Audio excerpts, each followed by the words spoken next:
খেজুর দিয়া, তো এটাও তো জুটে না। আল্লাহ রসুল আল্লাহর থেকে অনুমতি নিতে নিতে এইখানে নিয়ে আসছেন, ওয়ালাউ শুরবাতা মা, এক ডোক পানি দিয়া যদি খোলাও তারপরও তোমাকে জাহান্নাম থেকে মুক্ত করে দেবে। কিন্তু আজকে যদি মাসির মাথা পরিমাণও চোখের পানি, আল্লাহর ভয়ে, দোজখের ভয়ে, আখিরাতের ভয়ে, কবরের ভয়ে, কিয়ামতের মাঠের ভয়ে, হিসাব কিতাবের ভয়ে, যদি মাসির মাথা পরিমাণও নির্জনে বৈশা যদি উদিত করে দিতে পারল, তো এই চক্ষু জাহান্নামের উপরে হারাম। দোজখ নিবা গেল, দোজখ নিবা গেল।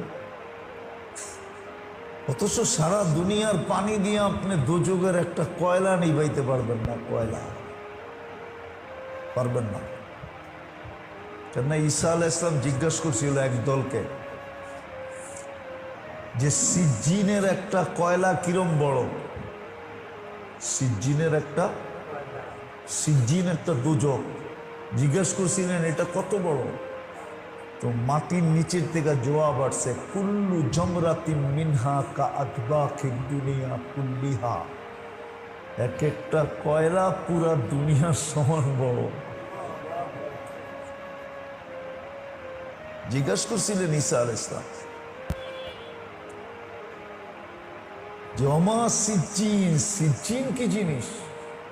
তো নিচের থেকে আওয়াজ আসছে, কুল্লু জমরাতিন মিনহা কা আতবাখিদ দুনিয়া কুল্লিহা, ওর একটা কয়লা সারা দুনিয়ার সমান বড়। আপনি নিভাইতে পারবেন না। অথচ আজকে এক ফোঁটা চোখের পানি না, সামান্য একটু পানি আল্লাহর ভয়ে কোনায় বৈশা যদি উদিত করতে পারেন, তাহলে দোজখ নিবানো সহজ, নিভা যাবে। আমি যেটা বুঝাইতেছিলাম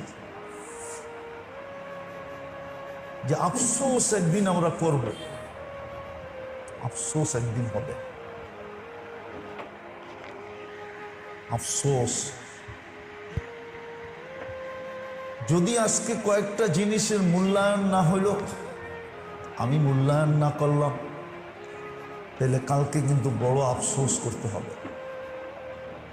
আফসোস কোনো কাজে দিবে না, কিন্তু আজকের আফসোস খুব কাজে দিবে যদি আজকে আফসোস করতে পারে।